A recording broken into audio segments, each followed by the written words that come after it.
My internet's giving me problems.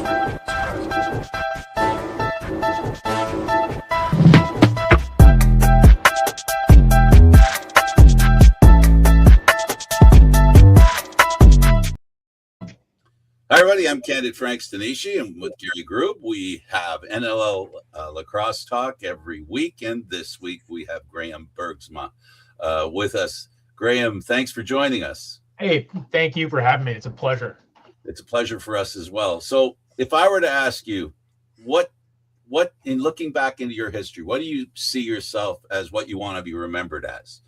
A player, a coach, where? Oh, I mean, that's such a good question because I've dabbled in a whole bunch of it. I just would like to be remembered, hopefully more so from the coaching side, like more the inspiration, more the what I've been able to give back to the game. Like the game's been so good to me, whether it's been, here in Canada or internationally.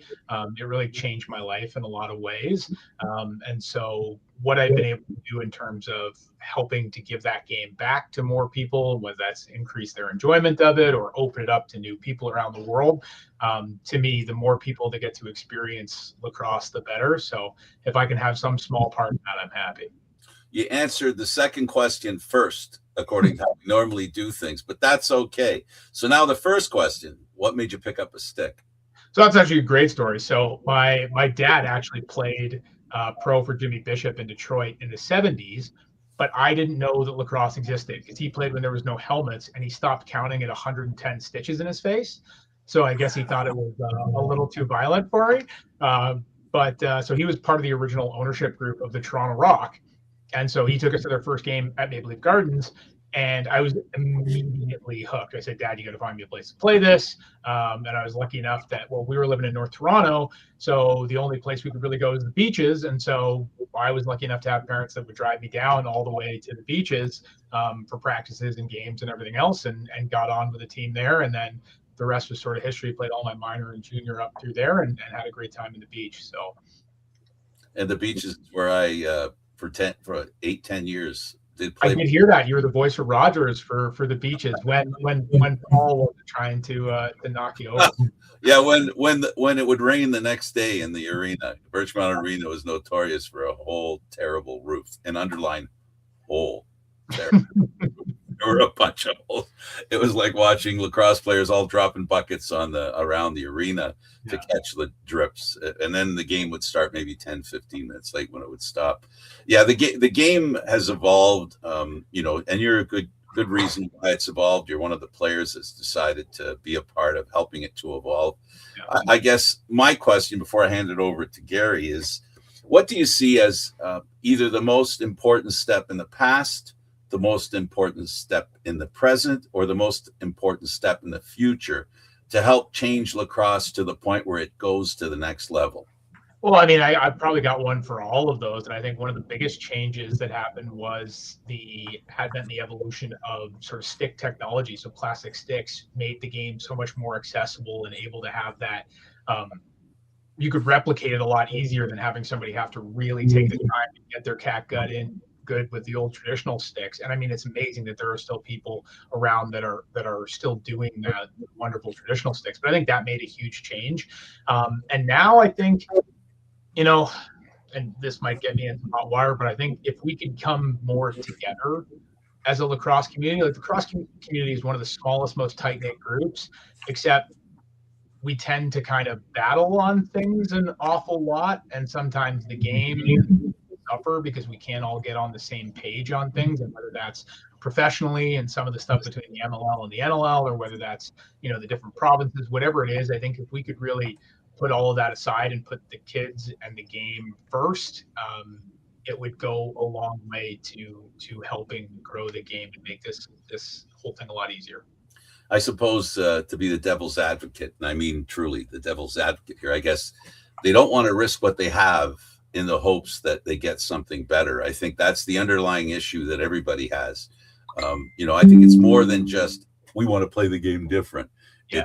We've figured out our little area here, and I don't know if we can work with your area. Will we gain together, or will we lose each other? And I get that, and I can understand. Some organizations have spent so much time and resources and money and blood, sweat, and tears building something that they can be proud of, and yet not wanting to open that up and risk it. And I understand it, but I just I feel like we'll hit a ceiling if we do that, and sometimes we got to have a little bit of faith, and hopefully that faith gets returned with positive stuff as opposed to more negative. But yeah, so the big question is, what does the top of the pyramid look like? We know what the pyramid looks a little lower, but how do you build it to the very top? And that's the question, and that's the challenge. Yeah, and I mean the beaches as a great example, right? Is even at the youth level, like, is that top of the pyramid even within an organization? Is that the rep team? Is that house league? Where can you make the biggest growth, and how do those two coexist?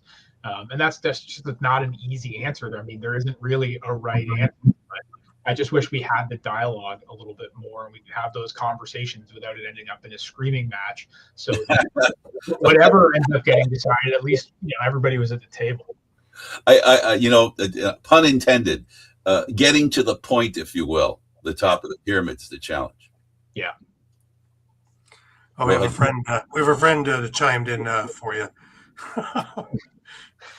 I mean, Mick's right now. Like, hey, they're on pace to have another winning record or a non-losing record. Oh, hooray!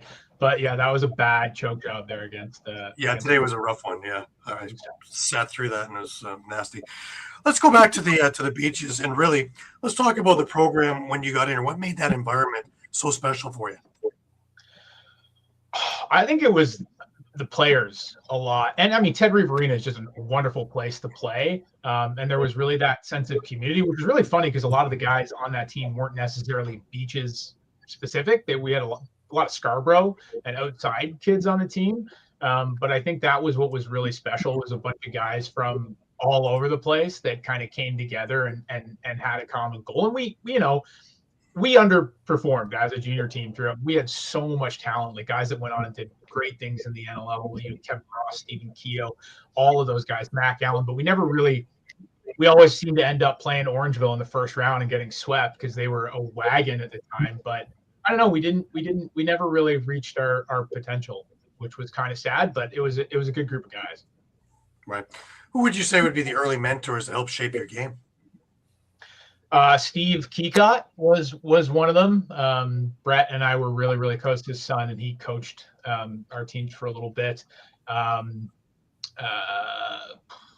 Wales, who was one of our early coaches there, was really good at instilling some of the fundamentals, even at a high level of the game, which would help me as a player, but also now when I'm coaching. Like, too much that I see in coaching is getting into the technical stuff, and you've got players that are tremendous talents, but they don't understand the fundamentals of how to play a 3-on-2 or how to play a 2-on-1.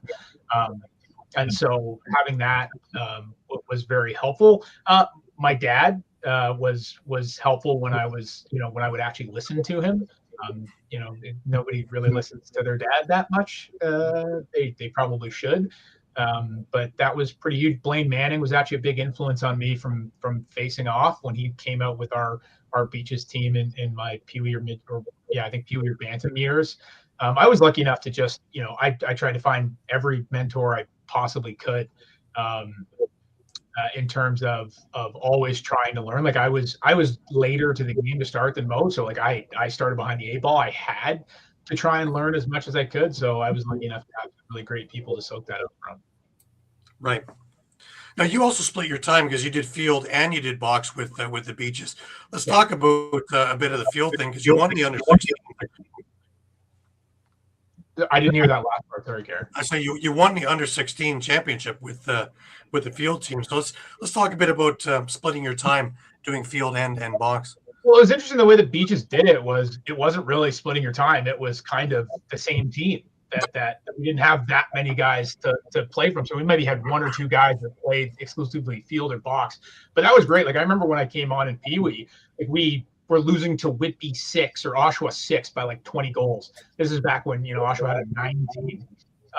And then I think we lost in the in the finals of B and that second year of Pee Wee, and then in Bantam we ended up going to we ended up in Bantam we ended up in B, and then we just kept getting better and better and better, and we would add one piece and we would grow a little bit, and then by the time we were midget, we ended up winning the national championship. Won Ontario's on a crazy last-minute play, and then went off to Winnipeg and won there. And then we also had a lot of success that year at summer games from the box side. And I think it really was the fact that it wasn't a field team and a box team, but it was the same group of guys for the most part playing together. So we just got much better chemistry. We got to know each other better. We developed not just as players, but as a team. And we had some really, really good doing some pretty good things. Right. Now, nowadays, anyways, especially adversity and pressure is huge in junior. Was it the same back then, or was it a little bit more relaxed? I mean, adversity and pressure, of course it was there back then. And it was, there was so many good teams back then. It was not, very top heavy. Everybody from 1 to 6 had a shot at it. You had Peterborough with Evie and Stainer and those guys, and then you had Orangeville with the Veltmans and Rosie and just Hall of Fame guys on almost every team. So there was a fair amount of adversity, and I think we kind of probably created a lot of that adversity for ourselves. Right. But overcoming that stuff was great. And it was tough because you always felt at the end of the year that you go, okay, well, we've learned some lessons from that adversity, but too late to actually put it into effect, and then you restart it over the next year. Hopefully you learn some good lessons again the next year. Right. Now let's just move on to a bit of college. And you went to Fairfield. What drew you over to Fairfield? A mistake probably, but so I was recruited. Like, I still remember going to the Final Four my first year, and all 4 teams in the Final Four I'd been recruited by. But I kind of lucked out too. Like, where I really wanted to go was Duke. I was recruited by like Pressler to go down after Zach Greer. But if I had gone there, I would have ended up as a rookie on that scandal team that would have, was very, very hard on a lot of those guys' lives. So I ended up at Fairfield. There was a great recruiting pitch, beautiful campus, good school too. It was a top business school in the Northeast, which was really important to me, and really, really that I wasn't just going down to play lacrosse. I was there for school as well. And then I was lucky enough to get to play for Mearnsey my 5th year there at Canisius. I had redshirted my sophomore year because of my back. So I had an extra year of eligibility, and Canisius was, right across the border. My family was living in St. Catharines at the time, and Mearnsey was good with Canadians, and ended up having a good time there as well. Right. How did you learn about leadership at the NCAA level? I learned through example, and both what to do and what not to do. I had, whether it was from my junior team or NCAA, I had a lot of experience with, what didn't help people get better, what made people sort of come inside or be afraid to do things. And so when I got to see the other side of it, and some of the leaders that weren't necessarily the big vocal leaders, but the guys that led by example and were always there in your corner, that became very evident. And that's who I wanted to be as a player and a leader for people going forward, was the guy that, like little things like, oh, rookies bring the balls out. No, screw that, right? Like, veterans bring the balls, veterans bring the beer, veterans, like that. That's always been my mentality, is if you want to get these young guys to do that, show them, right? Show them, like, look, we're here for you. We're going to do this. And then, then they're like, well, I don't want the vet to be doing this. I'm going to go do it. And that becomes a much more lasting message that helps them grow as people, as opposed to, well, I'm just going to do this because I'm the schnook and somebody wants me to do it. Like, that never works. Right. Now, most Canadians, when they're going out to play field, are Canadian playing box on a field. You had the field experience, so it was your mentality of picking it up NCAA style easier than, say, somebody else who really had only a box background. Well, it should have been. Well, it's funny because, the field that we played for the most part until our very last year when we ended up winning the national championship was basically box and field. Like nobody understood motion offense or anything. Like I still remember my dad coached us that year, him and Steve Peacock, and drawing out the motion offense. I'm just thinking of it as two triangles, and they never quite understood how it was really supposed to work. So I had the basics down. And it's funny because I got recruited for being very Canadian. The Leap camp that Matt Greer and AJ Shannon ran in Durham got a lot of guys looked at, but I got recruited for the Canadianness, and then immediately got there and they tried to beat the Canadian out of you, which was a little interesting. Probably why not many Canadians have gone to Fairfield. But in that, also had a coach come in after my sophomore year who was like me, really understood and thought through the game and really helped me to finally figure out what that motion offense was actually supposed to be like. And so I think originally it didn't really help me at all, but I had that field background. And then afterward, when a coach actually took the time and put this together and really helped explain it as opposed to say, just do this, it really just clicked. And then I was very successful with that, from whether it was the Dutch national team or playing in Ontario here in the fall. It went a long way. Right. It's interesting you're bringing that up because we talked earlier about grassroots and things like that. And Mark Mellon, when he was on the show, talked about how we spend a lot of money, US and Canada, from club level and above. And we really do neglect the grassroots for the guys who aren't going to be the NLL player, aren't going to be the PLL player, but just love the game. Do you think that we're starting to get on track with that, or we're still really missing the boat on that? I mean, I would think it's probably regionally specific and program specific and everything else. But I think, one of the hardest things and best things that's happened to lacrosse is it's now become kind of a money sport, whether it's, having money for, travel teams and everything else. And the fact that now you can actually make a decent living at it is propelling things to D1 and propelling people to the NLL has kind of become more to the forefront. And I still look at this as a game that is going to affect an awful lot more people than the pros and the D1 guys. And it has a chance to be a gateway for them to grow as people, to grow as men, to grow as women, to grow as members of their community. And that's where I think we're missing the boat as important as the score is. Like, I hate that whole idea. We're just playing to have fun. Like, the score doesn't matter. But the benefits that come outside of the score and outside of winning are going to last and be a lot more impactful in way more kids' lives than, winning. Or, like, even the national championship that we won, right? Like, we had the epitome of that. I don't remember the winning of the national championship. I remember times with my teammates and the bus and playing mini sticks and those things and learning, how to work together and deal with, social stuff like that. That was more important to me and what I remember from that than beating Coquitlam 3 times in the tournament. Like that didn't matter as much. Yeah, no, I agree with you. I also think that as a whole, that's the fan base of the future, because the ones who aren't going to make it are going to be the ones sitting watching. And as long as you cultivate that love, they're always going to be there, and they're going to pass it down generationally as well. So, and we're like, just lacrosse is such an easy game to love. I don't know very many people who see it and don't instantly fall in love with it. It's fast, it's physical, It's got everything you could possibly want.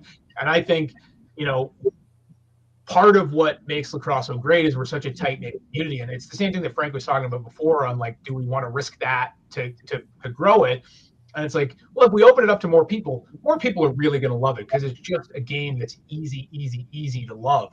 But do you lose part of that where, like, you show up to a rink in Owen Sound and there's about a 98% chance that you're going to know 1 or 2 or 3 or 4 people from there. And that feeling is amazing. And if it grows, do we lose that tight-knit family feel? I think there's a way to grow kind of the size of it without losing that. But I get where some people might be worried about that because it is something that makes it so special. The same thing's true right. Or if players. Go ahead, Frank.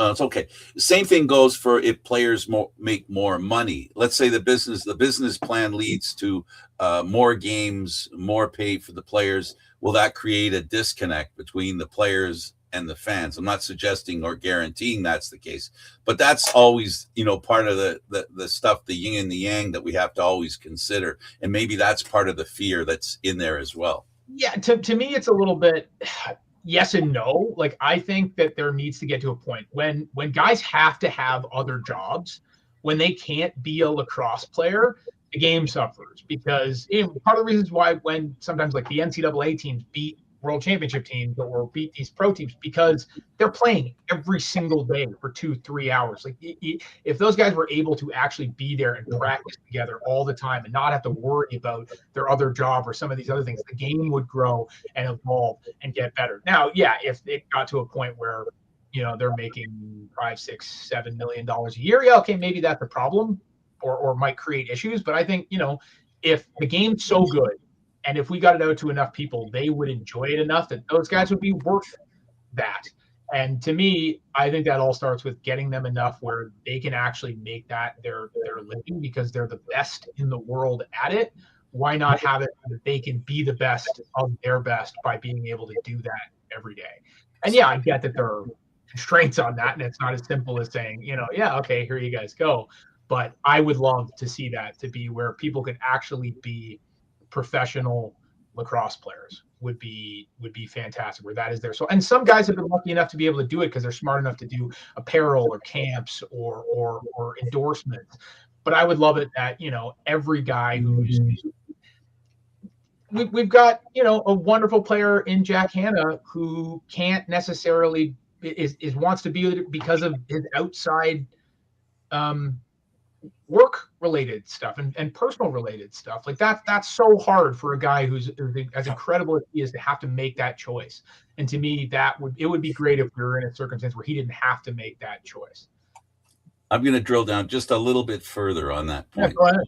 The point, what we're talking about here is the evolution of not just the game, but the game and its relationship with the fans. What I'll add as well to that, because I wanted to make sure we made this point as well. So we lose the direct connection to the players, maybe because there's more demand on their time and stuff because they're full-time players. But the upside is you end up with a better game. You end up with better players. So all I'm trying to point out is there's some of the things that are great that we have in lacrosse today, but on balance, making the game better, there might be some sacrifices, but I don't think any fan would deny that distance between players and themselves for the sake of a better game and better players. Yeah, and I would hope that it wouldn't actually end up that way, right? Because as salaries increase, part of what you taught when you talk to professional athletes is that part of that salary is a marketing payment, right? And that part of doing that is that you need to be at fan events and you need to be doing community engagement and you need to be doing it. Yeah, it sucks for the players that they lose a little bit of their autonomy and having lives outside the game. But I think if we got to that point, it wouldn't actually create bigger distance. It could actually shorten that distance because these players don't have to be like, well, I can't go to this event because I got to go to my 9 to 5. Right? Like they'll actually be able to go and do that and make part of their job engaging with fans and growing the fan base. And again, I'm what I call a pragmatic idealist. I like to think that the best is possible, but I would love to see that, but I don't know. And that's where every individual franchise, however they're going to do it. But I would guess that the ones that are going to get the most bums and seats and the most revenue are going to be the ones that really take advantage of their wonderful talent and people and get them in touch with their fan base, because those guys and the game are what's going to sell tickets. And the ones that are smart enough to do that are going to be more successful. I'm a realist too, and I hope for the positive as well. And I was just raising a point that I think it's just one of the challenges of when a sport becomes a bigger and bigger business, and it's one of the things that just happens. But always there's always an upside and a downside to every change. There's two things everybody wants: change, and there's two things that everybody wants: change and no change. You can't have both. You got to kind of live with what one brings the other. Yeah. What I might be worried about is that when the pro level becomes that, well, this is your gig. Like it might trickle down to the minor level in that the motivation for playing and for doing things and making decisions is about solely getting to that level and getting drafted. And that we've seen that in hockey. We've seen that in lots of different sports where, teams, but more importantly, kids kind of get caught up in that, especially when they don't have the agency over themselves early on and they're being treated kind of like a lottery ticket. And one of the things that I've loved about the game is whether it's somebody playing house league or, a suitcase around the senior loop like me, is people are playing because they really enjoy the game, and help to make sure that the vast majority of kids are playing because they enjoy it and not because they're hoping to have their future taken care of. You're 100% right. And you used a word which comes into play here at this point. It's the dynamics of change, the dynamics of becoming a big league as opposed to a big game, because that's what lacrosse is. It's a big game to a lot of people. Like you said, different leagues, different teams, different organizations, different ways to play. Its roots are deep. They're just wide. That's all. And to create, to have it rise up, there's some challenges. There's some real challenges, but I think everybody's ready for those challenges, and smart people like yourself and dumb people like me that have a lot of questions. Between the two of us, I think we can help, in the path to the kind of success that I think all of us want. And that is for players to be rewarded for A, their hard work, and B, their commitment. Yeah. And I would say the one asking questions is generally the smart one. The one who thinks that they're answering them is generally the dumb one. Lots of babes. I also look at it the other way is, do we lose some of the people because one of the selling points has been being able to get an education in an Ivy League school on a scholarship for lacrosse, and getting your MBA in finance or whatever you're taking. And if it's going to be, we're going straight towards a professional career, do we lose some of those guys who want? I don't think we do. I think we actually open that up to more people, right? Because now the best are going to play D1. And so that's no longer there. Whereas now you're going to get that elite tier that may skip and go directly to pro. And then those spots that would have been taken up by them at those schools are now going to be open to that next echelon down of player who's like, you know what? Like, yeah, I might go play pro, but I certainly know I can do something with getting 4 years of education. I mean, we see this in hockey, right? You've got guys that go to the O, and you got guys that play OHA and then go play in the NCAA for 4 years. I think you might not have the same people go to the NCAA, but I think as long as there are spots there, and as long as Canadians continue to be a hot commodity in the NCAA, I think that those spots, like the NCAA teams, aren't going to all of a sudden be like, yeah, we don't want to be as good because those guys are going pro. They're still going to come down and or come up and grab kids. So I think it could actually be better, because so if we said those guys are going there, but really whether we do it or not, if that's their goal is to go pro, that becomes their main goal. And does that take away from their focus or anything else in the NCAA, as opposed to, if kids that are doing and going there because this is what they want to do, great. And the kids that want to go pro can go pro. We can see already the templates out there in hockey. You have, college teams still need players, and they bring players in, they get their education.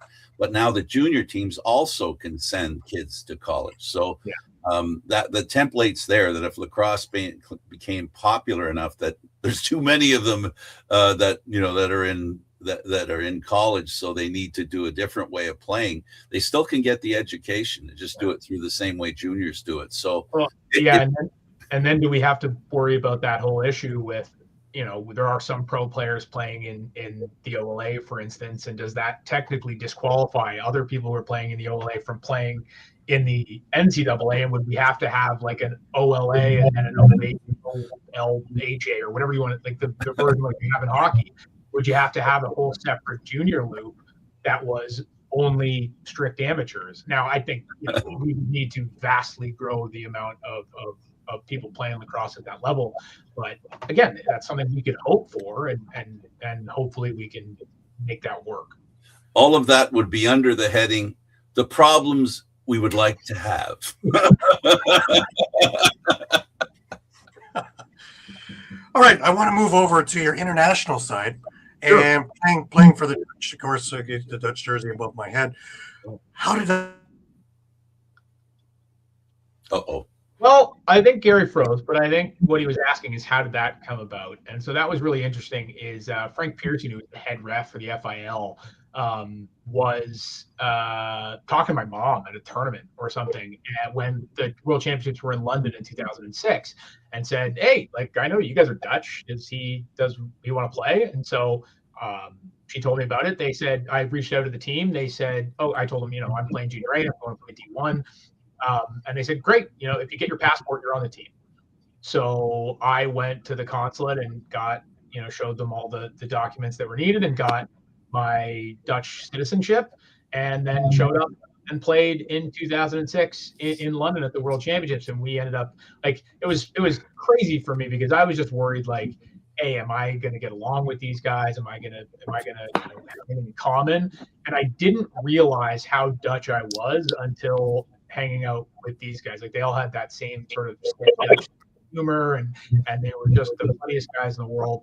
We ended up having an amazing time. We ended up being the first team ever to win their first game. We ended up, doing very well in that first tournament, and then that was it from there. Then it was, we came 2008. We played in the European Championships in Finland and ended up shocking the world. We came second. We beat Germany. We lost to England in the final.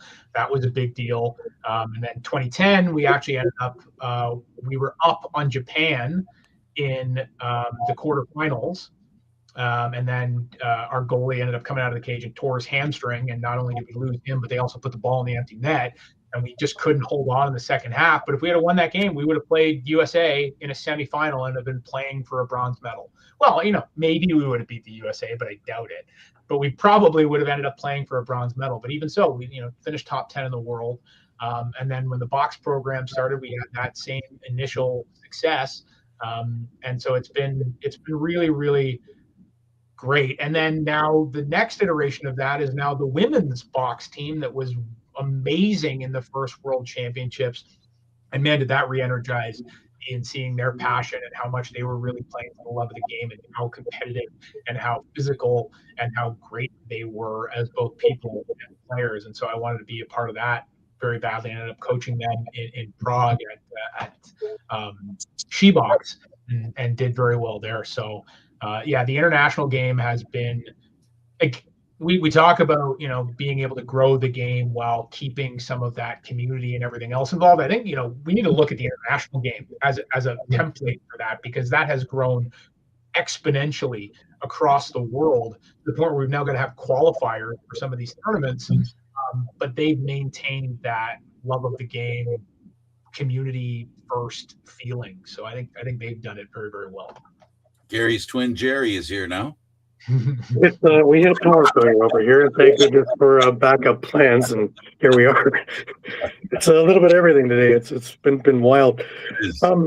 I want to talk a little bit more about the women's thing, because you took over the program and you actually moved it forward. Let's talk about picking it up where you got it and bringing it on forward.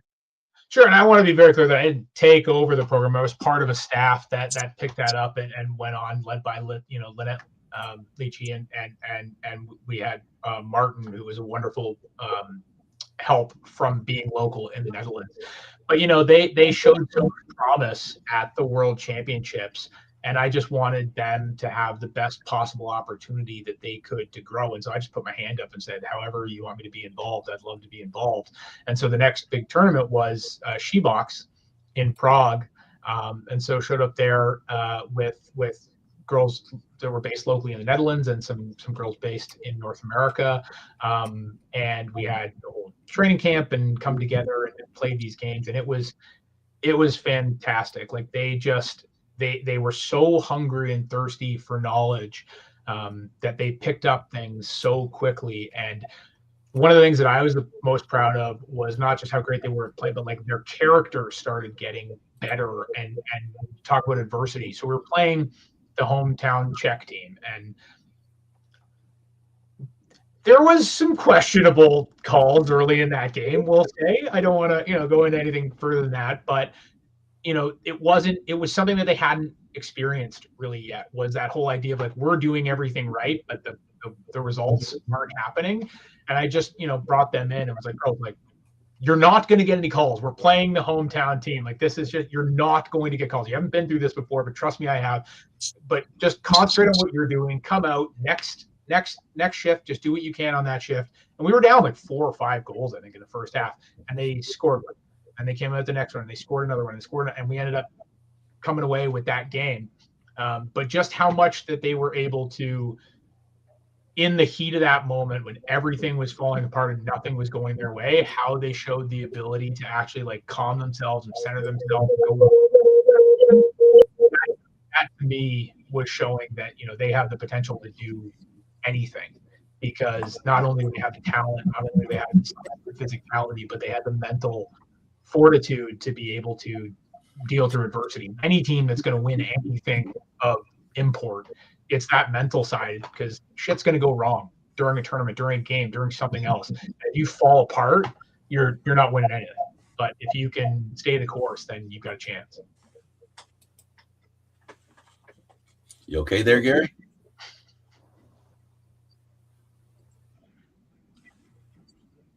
I am. I'm getting things back together again. Like I said, we had a power failure here, so trying to get things back to just a little wild around here. Let's go to the rescue tournament, and you've been with the Gales a couple of times, and let's talk about the first step and your first sight of seeing this place. Yeah, so I mean, I was lucky enough that, talking about my dad playing back in the day, he played for St. Catharines, so he knew the Louis, and so Doug was kind enough to kind of appreciate my character and my game and wanted me to come along. I had no idea what to expect. I knew international lacrosse, but I didn't really understand. You show up in Raritan, and like the whole town is just basically centered around this outdoor box with this giant 3-story building with the big eagle on top and everything. And when you figure out what that building used to be, it's a little different, but it's really cool when you first see it. And just playing in this tournament that was just people all over the world. It's the biggest club tournament in the world. And just all these teams that were, and really back then it was always sort of like you were a club team, but you were really the international team. So you had some kind of that flavor and that dynamic from your country. And then getting to play in the finals and having there be like 2,000 people there under the lights with the big jumbotron at the end, and scoring a goal on the power play and getting to watch the replay of your goal and seeing the crowd go wild. It was something that you can't call yourself a box player until you've been there and played. Like, that's got to be on everybody's bucket list. It's like the field of dreams of lacrosse, of getting to see these people and just, and then going with the Gales and understanding what the Gales and the history and the family honor, pride, tradition of the Gales means there in particular.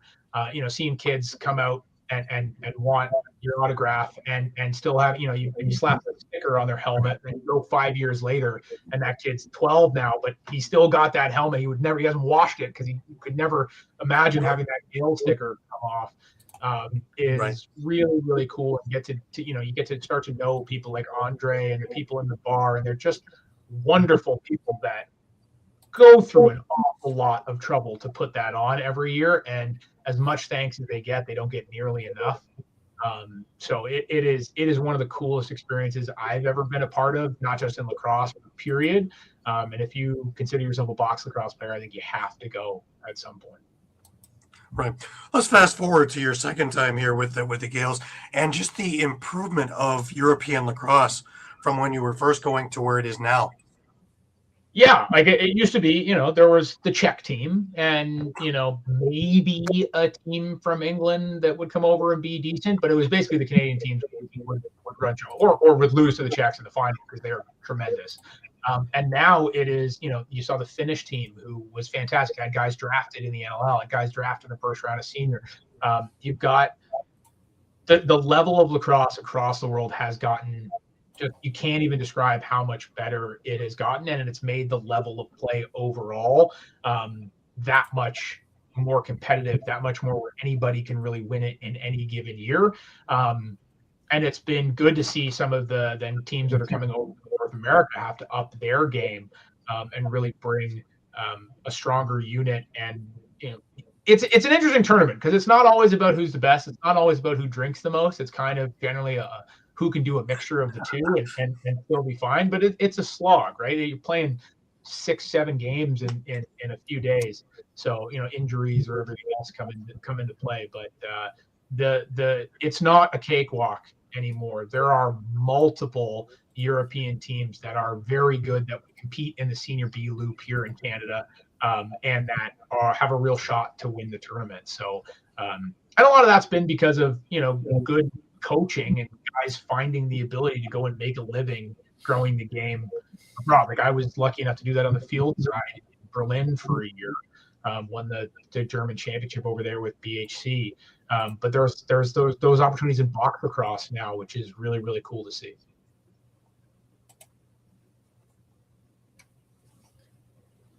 I guess Gary Freeze again? No, I think he's there. I think he's just figuring out what he's doing. Just thinking. Yeah. Just when it comes to what we're trying to do. Move on to the. Are you okay? Go ahead, Gary. I don't think he can hear me. So. Yeah. My apologies. Let's go to the Arena Lacrosse League, and you've been in there since the inception, and let's talk about that from your playing to player personnel to all the different hats you wear there, because I think it's a vital part of development for anybody who wants to become a pro and play a pro. Yeah, and I mean, this all started before Arena Lacrosse League with CLAX, right? And this was, you only had the NLL for this high level to play in the winter, and outside of that, you had to wait for the summer to really play like decent ball. And so, Paul St. John put together this CLAX, the Canadian Lacrosse League, and he actually, I was sort of one of the poster boys originally for that, because it was all about bringing back the old way of playing. Instead of this, straight offense, straight defense, it was let's try and create a more fluid, faster game with guys that can play both ends of the floor. And so, he sort of put me up as one of those guys, and it was a really, really great league, and it did very well. And then, some things happened, and it didn't really work out, but Paul wasn't going to take that no for an answer. And so he came up with the Arena Lacrosse League. And it was funny because when it was originally get started, we were looking at this to be an ability for, Mick wants to talk about the 2016, the original ALL championship. We were on the original one, yeah. He was on as well, yeah. And what a game that was. But and we can get into that. That whole season got turned around by, a bunch of guys out really late at night in London and bonding over defending women's honors on the streets of London. So there's some good stories from that. But the Arena Lacrosse League came around, and it was Paul wasn't going to take no for an answer, and brought this together and figured out how to make it work. And really, kind of looked at it as sort of a minor league for the NLL, and it really was that. There was 20 guys that went up in that first year from the ALL up to the NLL and played games or multiple or stuck around. And you look at that talent on some of those original teams, half that team played in the NLL or still playing in the NLL. You had guys like Higgy and Damon Edwards and Frick and his younger brother, and so many guys on that team that went on to do incredible things. And Paul takes a lot of flack, honestly, but not enough people, I think, really appreciate that level of lacrosse that was unbelievable then and is still very good now, that wouldn't exist without the blood, sweat, and tears that he's put into it.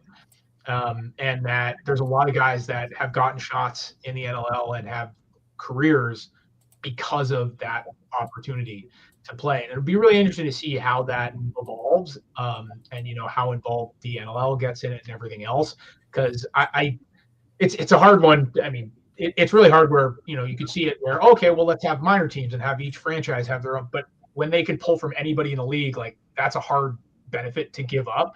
So figuring out how to make that work, and there's much smarter people than I that will put their hat in that ring and try to figure that out. But I would love to see it continue to grow, because it's a really great opportunity for very high level lacrosse during the winter that isn't the NLL. And it's been really great for me. And somehow I'm still playing. I'm now playing. Speaking of the beaches, I'm playing with the son of a guy I played minor with. So I'm the elder statesman and a half now, but it is what it is. Right.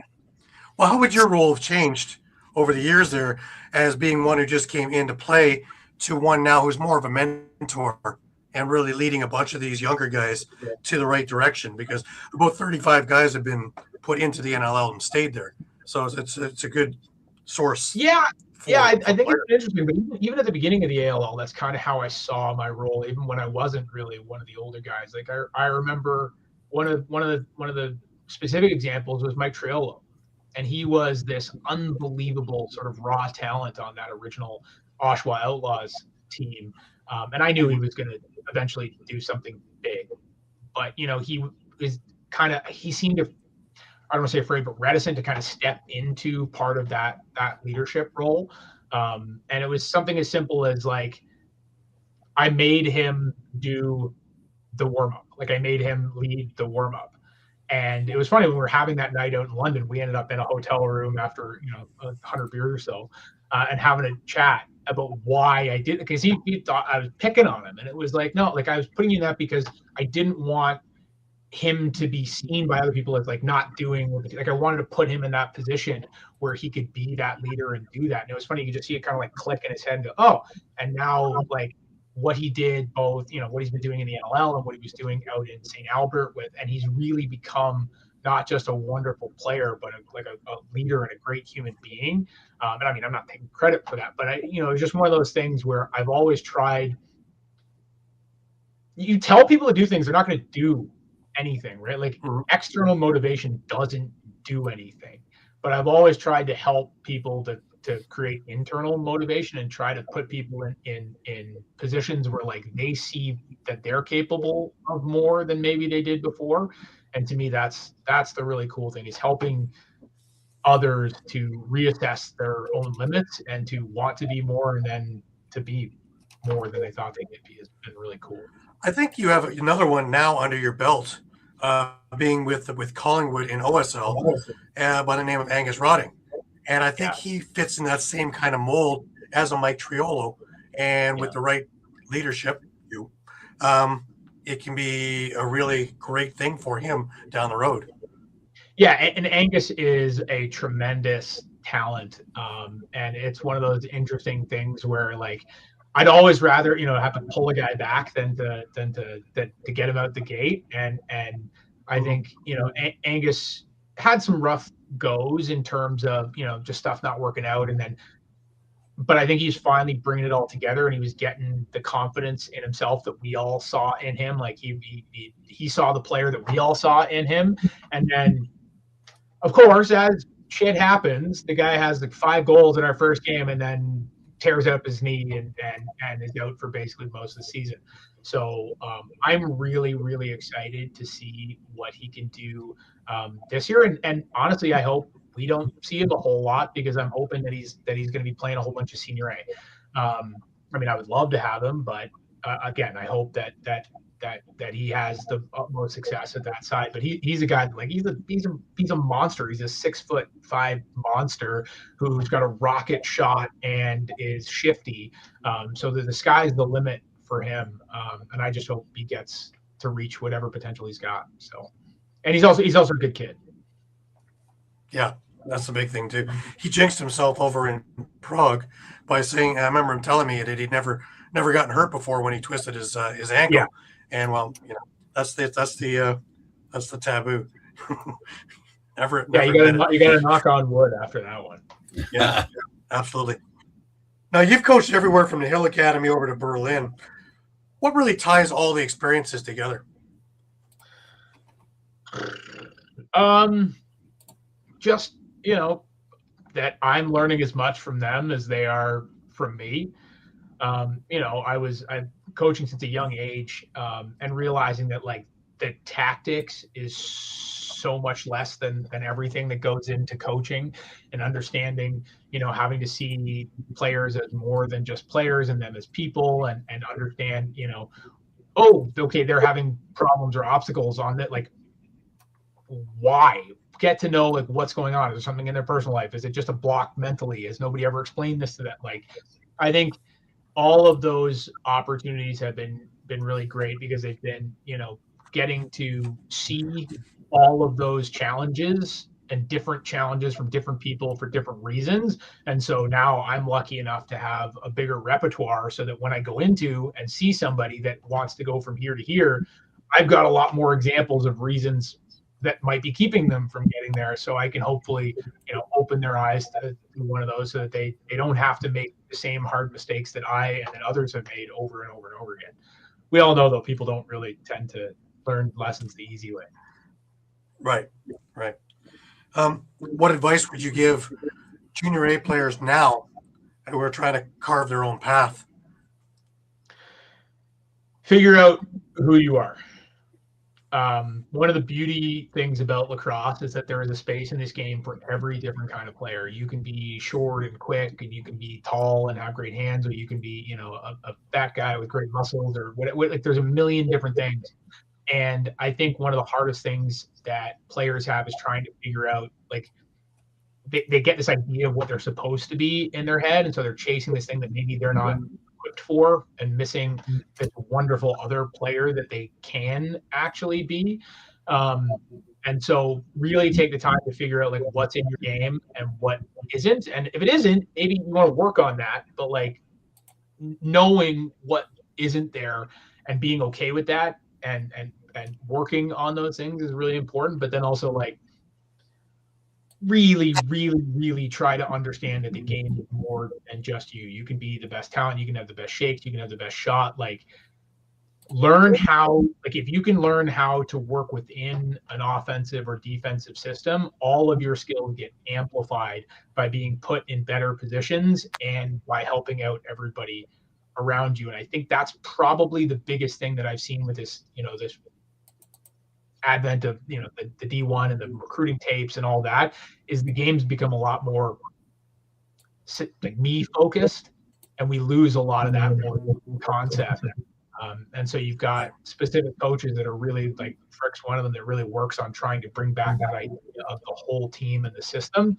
And it's tough because sometimes fitting in the system initially is going to make you maybe have less points or less goals or whatever else it is. But in the long run, you're going to get more, and the team is going to do better. And the guys that are really looking, like the scouts in the NLL or anywhere else, like, trust me, they see that guy that gave up his shot to get a much better opportunity, and they want that guy over, the guy just shooting 30 shots a game and getting his points.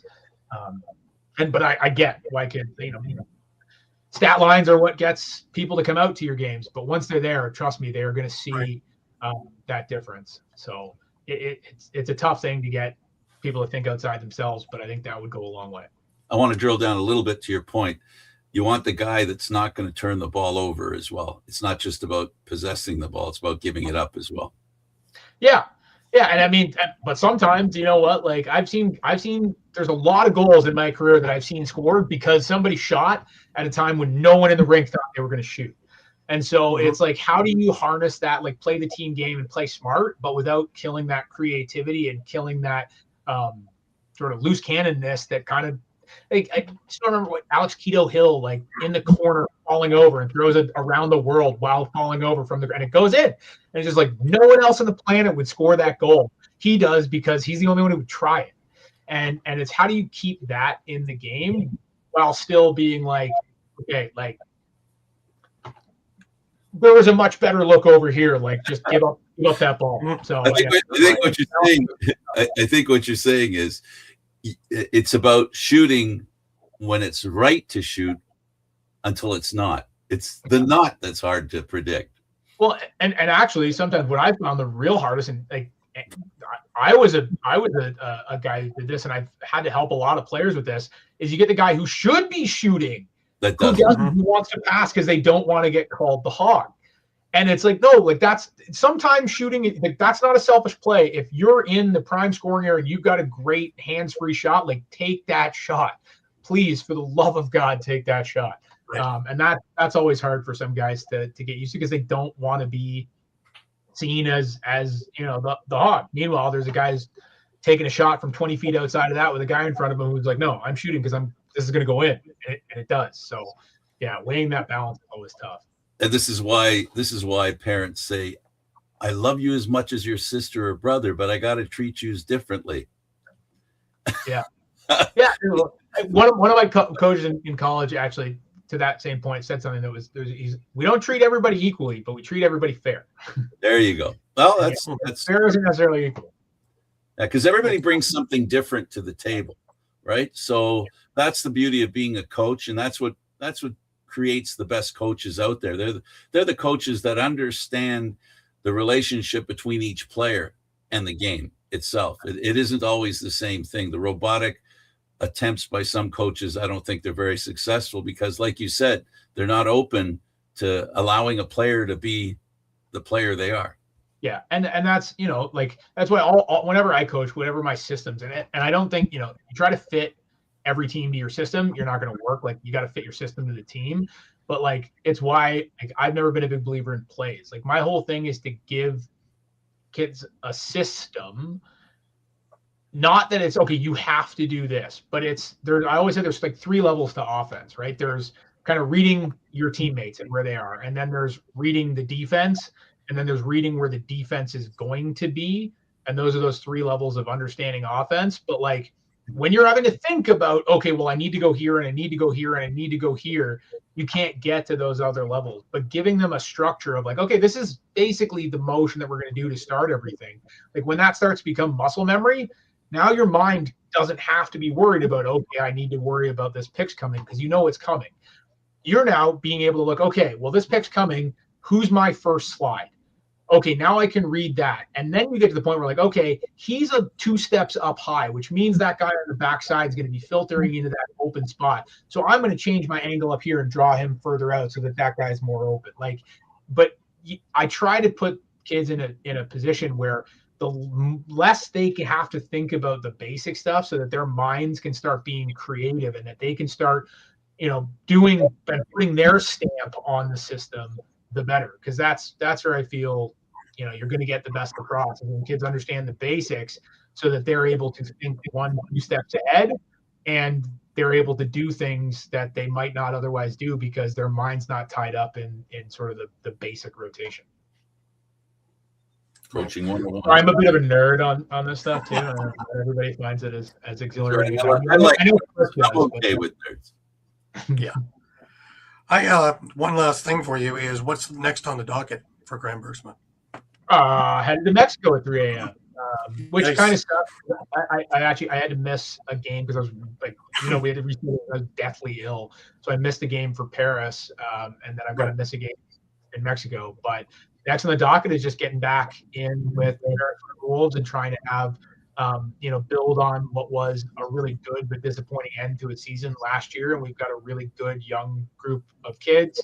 And so trying to help us grow every single day and avenge last year and hopefully take the Arena Lacrosse League Championship. That's what's next for me. And then back to Prague and then Collingwood in the summer. Absolutely. I'll see you in all of that. Yeah. I'll see you in ALL. I'll see you in Prague, and I'll see you in Collingwood and the rest of OSL. I am on the board now, so. Oh, perfect. That's nice. That's good to have you on board. Yeah, no, I'm pretty happy about that as well. Yeah. But I wish you all the best. I wish you a great vacation. I really want to thank you for taking the time and talking about your career with us. Yeah, thank you so much for having me and for everything that you do for highlighting some of the great people in the sport and getting that message out there. Like I think platforms like yours are a necessity if we're going to continue to grow the game the way we want to, and hearing, you know, different opinions from different people and including, you know, dummies like me. But I appreciate you for having me on. And yeah, I really do love what you guys are doing for the game. So keep it up. Appreciate it. Appreciate that. Well, I appreciate you being here, and nothing we love more than talking lacrosse.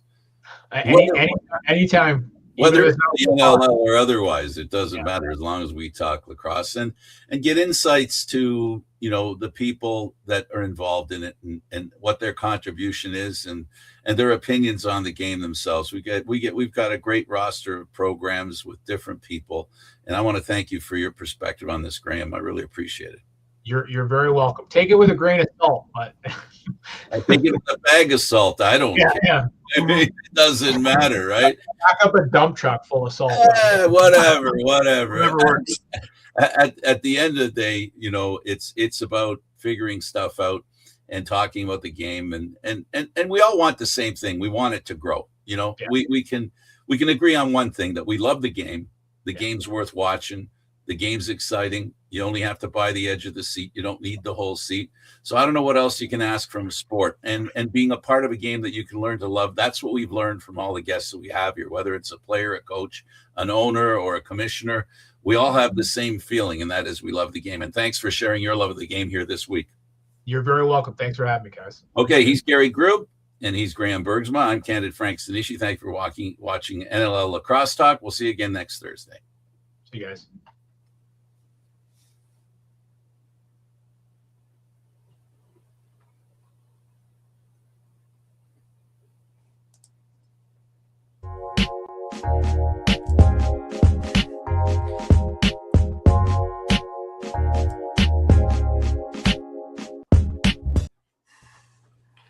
Well, that's weird. I don't see you. Well, I see you, but I don't see you down on the bottom.